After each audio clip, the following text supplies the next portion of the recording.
Hello, my name is Devin, writer and host of Human Circus, Journeys in the Medieval World, the podcast where we follow medieval history through the stories of its travelers.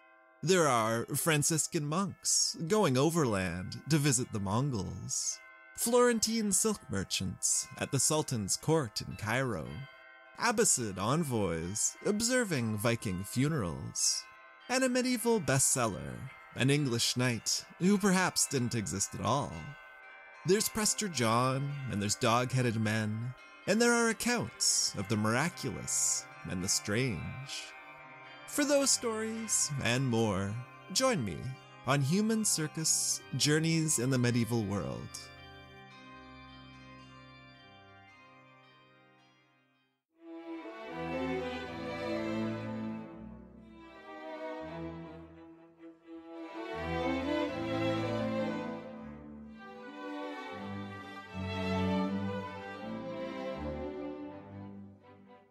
Welcome to Pax Britannica. Season 2, Episode 11, Hearts and Minds.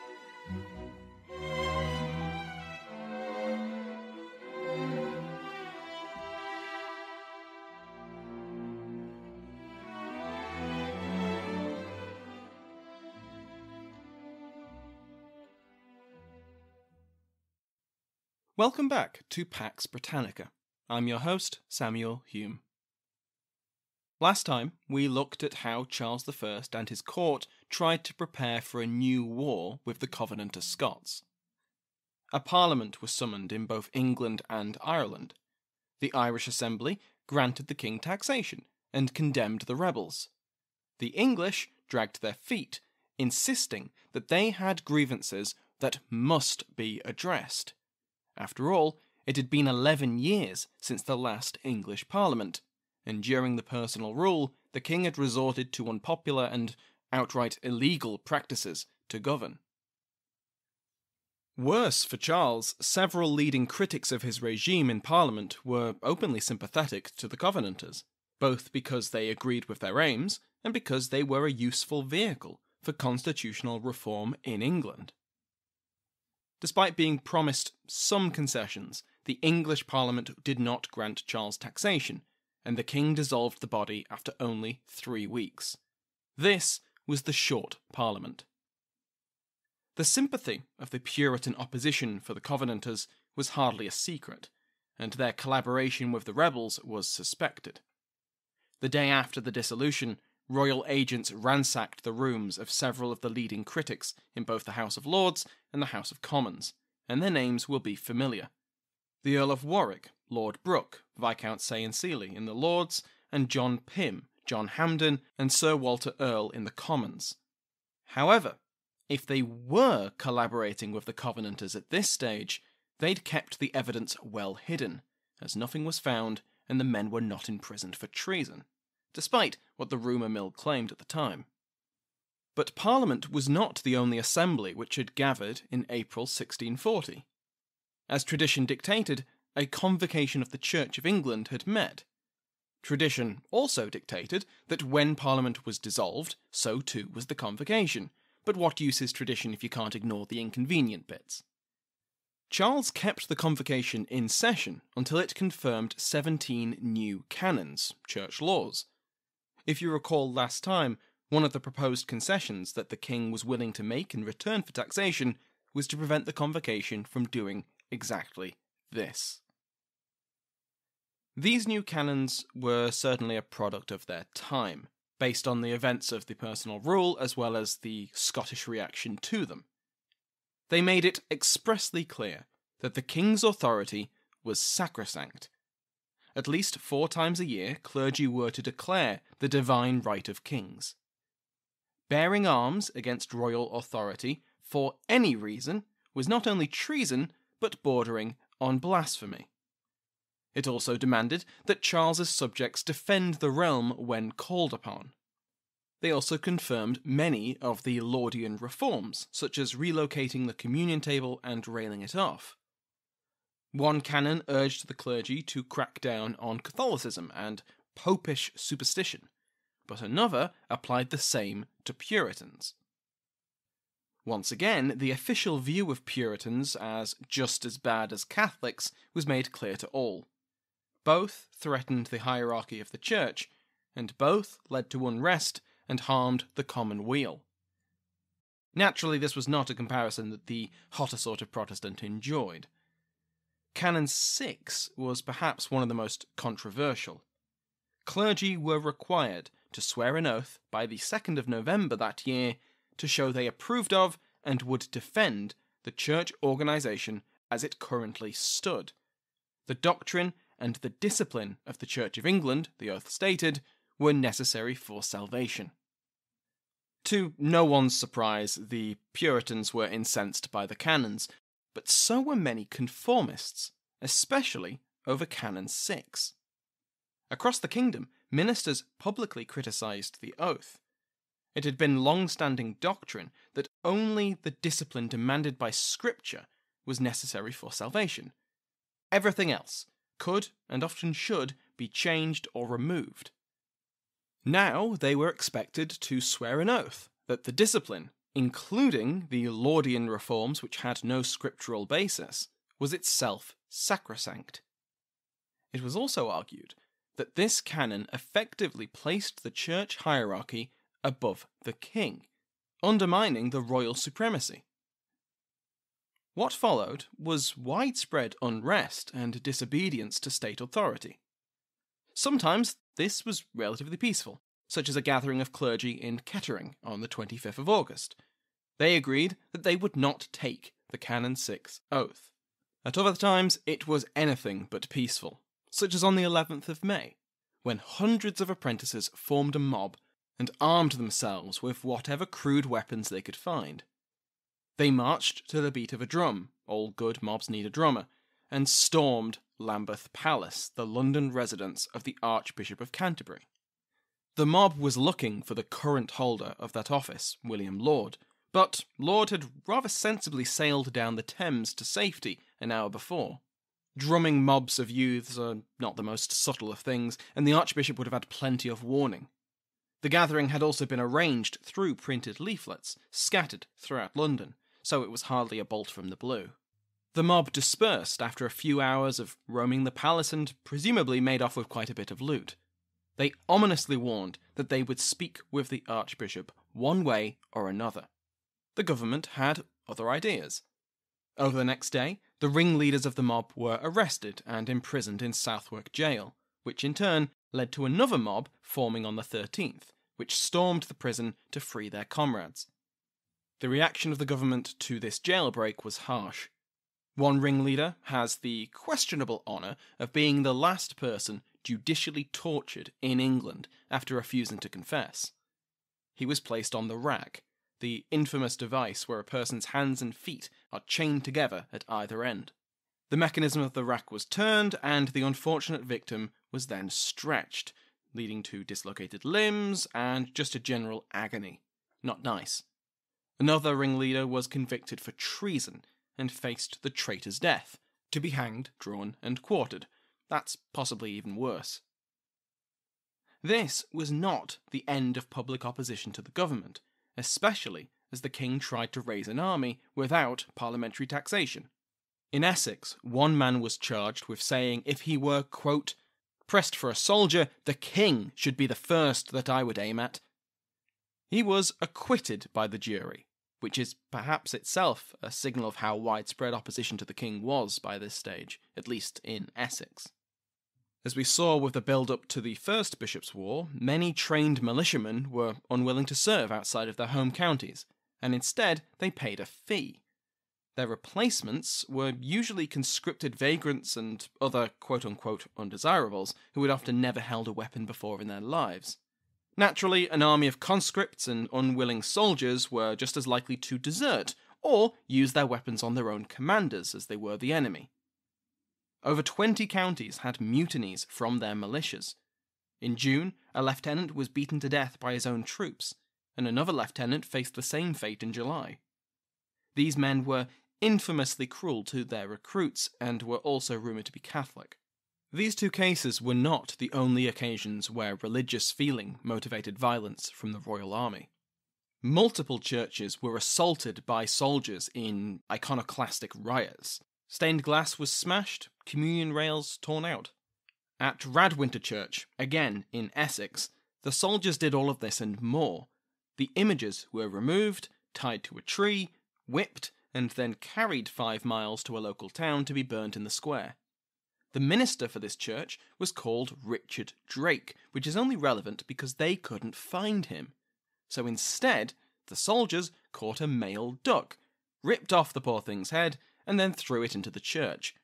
A male duck is called a drake, and so it was a particularly blunt and bloody metaphor. In Kent, one trooper had the surname Bishop, and so he was dressed in a bishop's costume, complete with white sleeves and white cape. Then he was tried in a mock court, found guilty, and then sentenced to death. Unlike the duck, this was only a mock execution, and he was only hanged in jest. Of course, how much of this was a reaction to disagreements on the finer points of Laudian theology is impossible to say. Tim Harris, in Rebellion, puts it nicely, quote, "Although some were doubtless giving vent to their anger at the recent Laudian innovations in the Church, others were swayed by a cruder form of anti-Catholic bigotry, a more generalised hostility towards the government, and a resentment against the way they were being treated in the army." End quote. Many of those brought up on charges relating to the vandalism of Laudian churches were hardly the stereotypical Puritan. One John Ailey, again from Essex, was charged for vandalism, but he had a rap sheet as long as his arm, and it wasn't for pious resistance to popery. Less zealous Puritanism, more sex outside of marriage and general antisocial behaviour. But, as Harris argues, this is exactly the point. It wasn't just the zealous, die-hard Puritans who were angry with the government. Ordinary, conforming English had plenty of reasons to resent the state, and Laudian reforms presented obvious and usually vulnerable symbols of that state. As we touched on last time, the Covenanters were exceptionally good at getting their arguments into England, and they weren't limiting their audience just to MPs and peers. Pamphlets and tracts were printed in Scotland or the Netherlands and then smuggled south of the border or across the Channel, while underground prints within England copied them. Personal letters to contacts in England were shared and distributed. Both public and private documents were reprinted en masse and given as wide an audience as possible. Once again, the sympathies of the English Puritans with Scottish Covenanters paid dividends. England was already honeycombed with networks of corresponding Puritans, who were well used to avoiding official scrutiny. Covenanter tracts were eagerly disseminated through these connections, allowing an explosive growth in audience. But they weren't limited solely to those already at odds with official religious policy. Major cities, including London, had their streets covered in cheaply printed copies of various Covenanter pamphlets. Sporting events and other large gatherings were targeted, with attendees arriving to find copies waiting for them. You couldn't even have a drink without someone standing on a chair in the inn and reading out the latest Covenanter tract, and often to a chorus of appreciative cheers. And of course, the mustering Royalist army was full of Covenanter propaganda.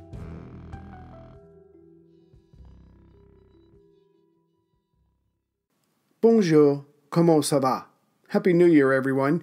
Yes, it's that time of the year when people make resolutions. They want to read more, exercise more, or learn a new language. Clearly, I've chosen the latter. And I have Babbel, the language learning app that sold more than 10 million subscriptions, to help me. So it's French for me in 2022, but like all of you, my schedule is already full. No problem. Babbel is fun, engaging, and its bite-sized language lessons, about 15 minutes, are for real-world use. In other words, it's doable and practical. My two favorite things. And you know that you're getting the best with Babbel, as it was created by over 100 language experts with proven effectiveness, and its speech recognition technology will help improve your pronunciation and accent. And there are 14 languages to choose from. As I am a child at heart, I like Babbel's podcasts, games, stories, and videos, not to mention the live classes. But best of all, to put you at ease, there is a 20-day money-back guarantee. All reward, no risk. Start your new language learning journey today with Babbel. Right now, when you purchase a 3-month Babbel subscription, you'll get an additional 3 months for free. That's 6 months for the price of 3. Just go to Babbel.com and use promo code RecordedHistory. That's BABBEL.com, code RecordedHistory. Babbel language for life. The Covenanters also made sure to spread their message within Scotland. By this stage, the National Covenant was over a year old, and already the national element of it had begun to fracture. It was all very well getting swept up in the excitement of the previous year and putting your name to the copy of the Covenant which was making its way through your parish. But now that this path had led to a war with the king and looked likely to lead to another, there were many in Scotland with cold feet, and not just because of the climate. Add this reluctance to the ever-present factionalism within Scottish society, as well as the growing sacrifices which the defence of the Covenant was now inflicting on taxpayers and merchants, and you had a government in Edinburgh very concerned with keeping everyone on the same page. Covenanter propagandists drew on the past. Tracts which had justified and explained the rebellion against Mary Queen of Scots were republished from 1638. They showed that the Scots had a right and a heritage of resisting royal tyranny. But in their original writings, the Covenanters pulled back from the more extreme elements of Marian rhetoric. That had, after all, led to the Queen being deposed. Very few of the Covenanters were interested in getting rid of Charles, just restricting his role in the government. Those that did hope for his replacement were wise enough to know that this was hardly a vote winner, in Scotland or in the other Stuart kingdoms. Many Covenanter works instead insisted that they were acting defensively, resisting the illegal actions of evil councillors who wanted to destroy the Kirk. Again and again, Covenanter publications tried to balance their loyalty to the king and their right to resist his policies. Put another way, they were expressly loyal to the institution of the monarchy, but they reserved the right to challenge the person currently sitting in the throne. As we covered last time, the Covenanters went out of their way to reassure the English that they were not their enemy. Quote, "We take arms not for invasion, not for alteration of the civil government, not for wronging any man's person, or to possess what belongeth to any man, but for the defence of our religion, liberties, and lives." So said the Remonstrants. However, some in England sided with the Covenanters without needing to be convinced. Many saw their cause as a fight against Laudianism and creeping popery, and they shared these same aims. A minister in Stockport, in the northwest of England, gave an Easter service in 1639 that essentially said that Charles should never have become king, and it would have been better for Protestants everywhere if Prince Henry had not died so young. Also in 1639, the Venetian ambassador questioned whether the king would be able to find anyone to fight the Scots, and stated that London was entirely in their favour. Cases came before the assizes throughout 1638, 1639, and 1640, for merchants, ministers, and gentry making their sympathies for the Covenanters known. Again, I'll quote from Harris here, quote, "Typical in this regard are the remarks of a Southwark man, Godfrey Cade, in June 1639, who said that he thought, quote, the Bishop of Canterbury and the rest of the bishops were the cause of this mutiny in Scotland, that the Bishop of Canterbury was the Pope of Lambeth, and that he doth pluck the royal crown off his Majesty's head and trample it under his foot, and did whip his Majesty's arse with his own rod." Given the chance to recant the next morning, after he'd sobered up, Cade instead reaffirmed what he'd said, adding that the Book of Common Prayer was false, and that he would maintain it. Prove it. End quote. Others may have been more careful, but still shared Cade's views. A letter was found in Hertfordshire in March 1639 addressed to the king, from one of the soldiers en route to the border. It urged Charles not to kill the innocent Covenanters, and instead to deal with his enemies at home, the Laudians. A captain recruited to serve in the upcoming Second Bishops' War was reported to have said that he would fight on the side of whoever was fighting against the Pope, though he also claimed credit for vandalising a Laudian church, so it was clear whose side he would pick. Many Puritans saw the Covenanters as God's will, as providence come to punish England and to rescue it from the Laudians. At times, Covenanter sympathies went beyond mere words. Government agents intercepted a delivery of weapons intended for the Covenanters, including flails and knives, and found they'd been forged in Sheffield. It's impossible to know for sure how widespread Covenanter sympathies were in England, and I don't want to overemphasise them. But it's clear that they weren't isolated just to elites in Parliament, and they weren't limited to zealous Puritans. There were certainly enough people siding with the Covenanters for Charles's government to be seriously concerned. The Royalists tried to match the Covenanters in the battle for public opinion, with a particularly notable reliance on the clergy. Several defences of royal authority and condemnations of the Covenanters appeared from various bishops and theologians. They described the Covenanters as having various revolutionary aims, not least the abolition of the monarchy. Many claimed that the Covenanters, by resisting the king's authority, were acting like Catholics who denied the royal supremacy. What makes this tactic interesting, and something that shows that someone making these decisions had their head screwed on, is that very few of these writings came from Laudians. Unlike earlier in the decade, when Laudian-aligned bishops defended Laudian practices, the Royalists instead drew on Scottish clergy in Ireland, the English Calvinist Bishop of Durham, and a French Huguenot. They were anti-Covenanter, but not pro-Laudian, despite defending a government that was. It was a brilliant tactic, and it might have had a great effect. But most of these works were aimed at a very specific audience: the elites, both secular and ecclesiastical. One piece, the large declaration concerning the late tumults in Scotland, was huge and expensive. It wouldn't compete with Covenanter pamphlets and posters plastered all over the cities, but it wasn't meant to. Its sequel was published just before the meeting of the Short Parliament, aimed at a market which could afford it and would, theoretically, want to read it, the MPs, and so convince them to support the government. It was a different strategy, aimed at providing allies of the government with arguments that they could then use to convince the public, rather than trying to convince the public directly. Compared to the wider distribution achieved by the Covenanters, it's hard to measure its effectiveness. One thing which the Royalist propagandists generally steered clear of was relying on anti-Scottish bigotry. After all, Charles still had loyal Scottish subjects, and for the military offensive he had in mind, he needed their help. It would do no good to paint all Scots as traitors. Most official propaganda noted the explicit divide between these loyal Scots and the rebellious Covenanters, a divide which, as we've mentioned, is often sidelined. However, xenophobia was a powerful motivator to aid in recruitment, despite 4 decades of sharing the same king.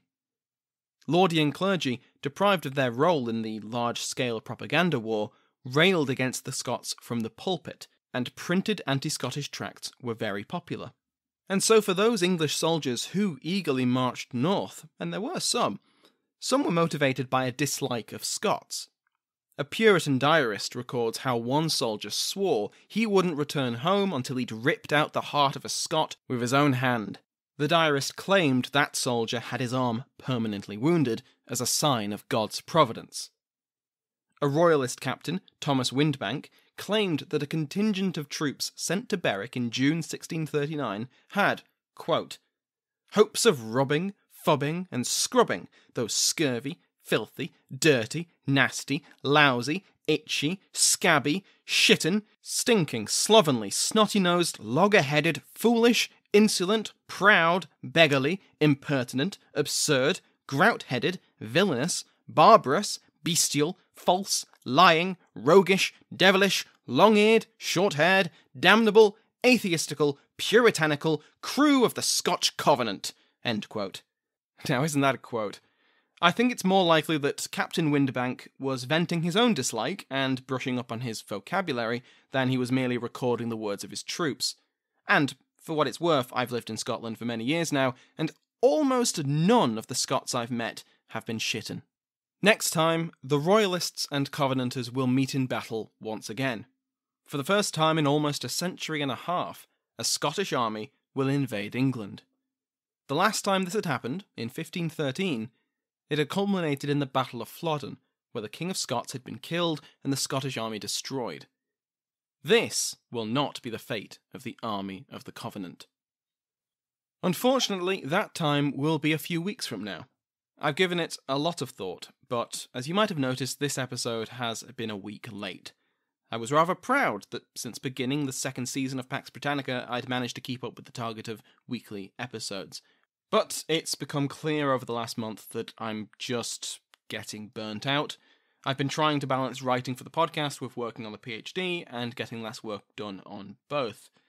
I've reached an important stage and I really need time to dedicate solely to the thesis. So, for the next few weeks, or maybe months, you won't see regular content for Pax Britannica. But that's not to say you won't get any content. I'll still work on scripts when I can, and I'll prioritise Patreon content to reward my House of Lords, though I completely understand if people want to suspend their pledges. I also have a few interviews lined up with some brilliant scholars, and there may be some guest episodes from other podcasters, so the feed will be anything but empty. In the meantime, please do spread the word about Pax Britannica to anyone you think will enjoy it. Word of mouth is still the single best way to grow any podcast after all. Thank you to everyone who's left ratings and reviews on Apple Podcasts and elsewhere. Thank you to Katja Buchwald for donating to me through PayPal. Her donation was a lovely surprise. Lovely because it was such a nice gesture, and a surprise because I'd honestly forgotten I'd set that up. So, if Patreon is not your thing, either because you don't want to sign up for Patreon or you don't want to make it a regular thing, you can send a one-off donation through PayPal to podbritannica@gmail.com. There's a link to do this in the footer of the website, which Katja had clearly found, but from now on I'll include that link in the show notes. That email, again, podbritannica@gmail.com, is also the best way to get in touch with me, though I'm also on Facebook and Twitter. Speaking of Patreon, there are some new members of the House of Lords. Tom Cosens, the Earl of Flanders, the first bishop to join the Assembly, Jeremiah Thompson, Bishop of Moray, Judy, Viscountess of Boucher, Michael Caine, Viscount of Brackley, Nicholas, Baron Bargeman. They join the ranks of my House of Lords, including but not limited to my royal favourites, Andrew Shoemaker and Mike Sanders, the Duchess of Devon, Michelle Gersich, the royal headsman executed today, the Duke of Clarence, Rory Martin, and the Duke of Ormond, Brendan Bonner. As always, if you'd like to join their ranks, you can go to patreon.com/Pax Britannica. Thank you, as always, to my entire House of Lords, to Sounds Like an Earful for the interval music used in today's episode, and to you for listening.